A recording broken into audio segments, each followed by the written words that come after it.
Coach Tim Cone nagalit at pinagmumura ang mga referee.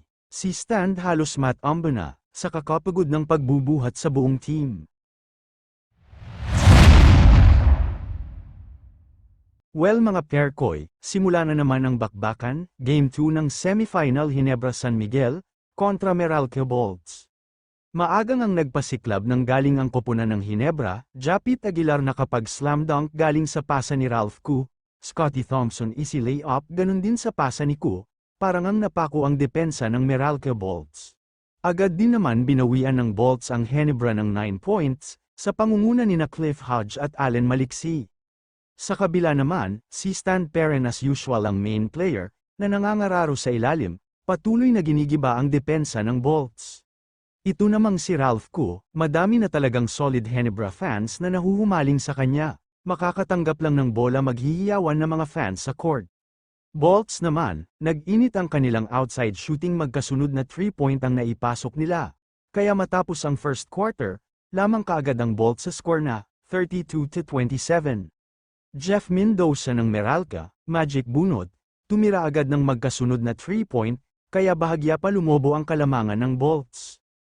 Pero Pringle ng Ginebra, bigla din umarangkada ang opensa na ipasok pa ang magic shot, kasama si Anuberry na nakapagtala agad sila ng combined 5 points, tumindi din dito ang depensa kaya ng sinubukang tumira sa loob ni Chris Newsom, ay binutata agad ni Japit Aguilar.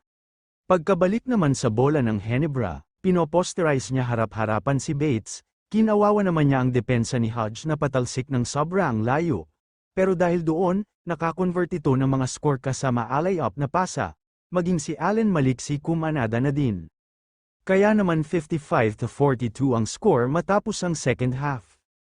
Simula ng third quarter, napakainit pera ng opensa ng Bolts, Allen Maliksi easy basket pa. Ngunit sa pangalawang pagkakataon, ay nabutata na nga siya ni Scottie Thompson, habang si Chris Newsom ipinagpag ang depensa ni Ahamnisi sa malayo. Nang may baba nga ang bola papuntang Ginebra, sinubukan nga makascore sa ilalim ni Ralph Koo, pero binutata naman siya agad ni Cliff Hodge. Dito nga nagliliyab sa galit, at pinagmumura ni Tim Cone ang mga referee.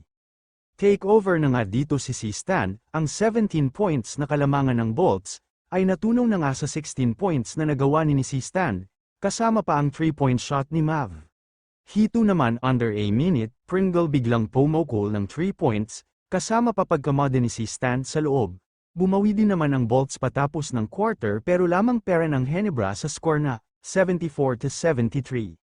Fourth quarter, patuloy na mag-isang binubuhat ang buong team, nangangararo siya ng maigi at nagkakascore ng 41 points at maraming rebounds, dahil dito makikita natin na hinihingal na masyado at para ng matamba, sa pagod itong si Stan.